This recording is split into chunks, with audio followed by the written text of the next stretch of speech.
Hello everybody, thank you for joining us for this video on the Constitution following the AP U.S. government and politics and the political philosophy for the Constitution started with John Locke's natural rights philosophy, which states that the government's role is to protect life, liberty, and property.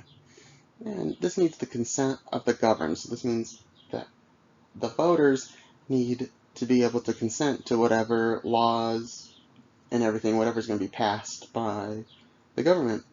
And there's the limited government protects natural rights, so it protects these rights that Locke had proposed was that protect life, liberty, and property as well. The Revolution, the American Revolution, represents an overthrow of a system of government based on widespread popular support, and it did not cause widespread societal change like the Russian, Chinese, or even the Iranian revolutions. And the government that failed. This was the Articles of Confederation, which was the first document that governed the United States. And this established a confederation among the first 13 original colonies, which at this point the states. And Congress had few powers, and at this point, under the Articles of Confederation, there was no president or national court system, so the Supreme Court had not been established. And most government power rested in the states. So the economic turmoil that was under this Articles of Confederation was the post-war depression left farmers unable to pay their debts. And the Shays Rebellion. This was a series of attacks on courthouses by a small band of farmers that was led by a Revolutionary War captain, Daniel Shays, to block foreclosure proceedings. And the economic elite concerned about Article's inability to limit these violations of individuals' property rights. And while making the Constitution, the Philadelphia Convention was a group of gentlemen that met in Philadelphia, and 55 men from 12 of the 13 states. And these were mostly wealthy planters and merchants. And most of these were college graduates with some political experience. And many were coastal residents from the larger cities, not the rural areas. And some of the assumptions were that human nature is self-interested, and political conflict leads to factions. And objects of government include the preservation of property. Nature of government sets power against power so that no one faction rises above and overwhelms another. So there was a couple different plans that were proposed for representation under for the new setup for the government. The first was the New Jersey plan, which would have equal representation in Congress and supported by smaller states who feared losing power in the federal government. And there was the Virginia plan, which had the two-house legislature, which representation in Congress was based on population and was supported by larger states. So between these two plans, we were the 55 gentlemen that were meeting created the Great Compromise, which created a two-house legislature and equal representation in the upper house of Congress, which we now call the Senate, and representation in the lower house of Congress, which is the House of Representatives, which is to be proportional to a state's population size. So slavery. So the compromise with this one was that slaves were to be considered a 3/5 compromise. So slaves are not specifically mentioned in the Constitution, but there is a reference to persons not freed. So they count as 3/5 of a person for purposes of taxation and representation. So voting requirements were left to the states.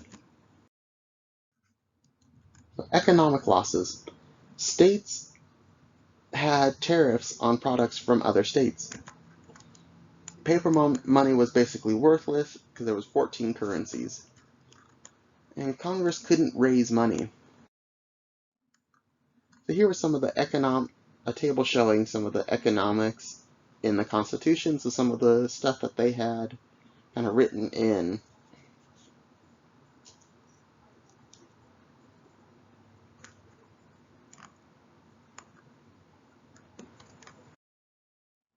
And the agenda in Philadelphia was individual rights issues, which included prohibits suspension of writ of habeas corpus, no bills of attainder, no ex post facto laws, religious qualifications for holding office is prohibited, and strict rules of evidence for conviction of treason, and the right to a trial by jury in criminal cases.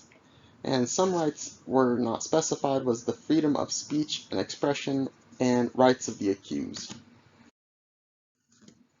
And the Madisonian model was to prevent a tyranny of the majority. So Madison proposed a government of limiting majority control, separating powers, creating checks and balances, and establishing a federal system. So here you can see the Constitution and electoral process. And in this figure, we can see how the voters, how your votes are used for for the president, the judiciary, Senate, and House of Representatives.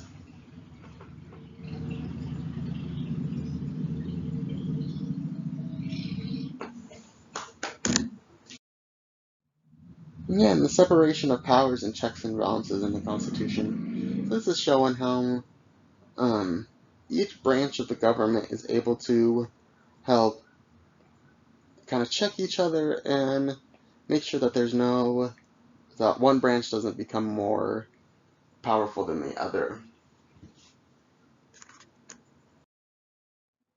And ratification. So Federalists and Anti-Federalists.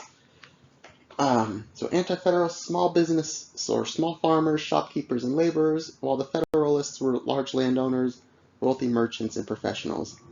And Anti-Federalists preferred strong state government, weak national government, direct election of officials, shorter terms, rule by the common man, and strengthened protections for individual liberties. While the Federalists wanted weaker state governments, a strong national government, indirect election of officials, longer terms, and so on. So ratifying the Constitution, the Federalist Papers was a collection of 85 articles written by Alexander Hamilton, John Jay, and James Madison under the name Publius to defend the Constitution. The Bill of Rights is the first 10 amendments to the U.S. Constitution.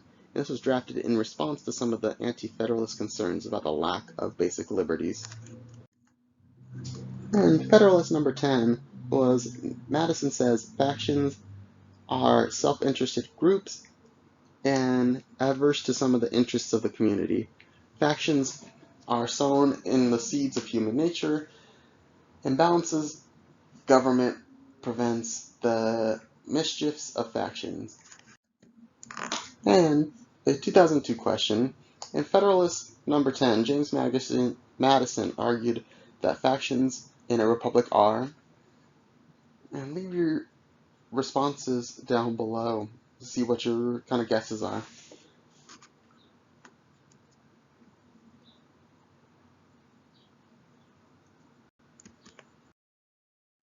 So for ratifying the Constitution, 9 out of 13 states were needed to ratify. Lacking majority support, the Federalists specified that the Constitution be ratified by state conventions, not state legislatures. New Hampshire's approval, the 9th state to ratify, made the Constitution official 6 months later. And constitutional change. The Constitution sets up 2 alternative routes for proposing amendments and 2 for ratifying them.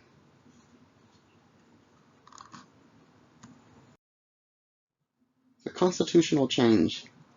The informal process of constitutional change is by judicial interpretation, which was by Marbury and v. Madison in 1803, which set up judicial review, changing political practice, technology, and increasing demands on policymakers. So, the Constitution was ratified to strengthen the powers of the national government and protection of individual rights guaranteed through the Bill of Rights, and formal and informal changes continue to shape our Madisonian system of government.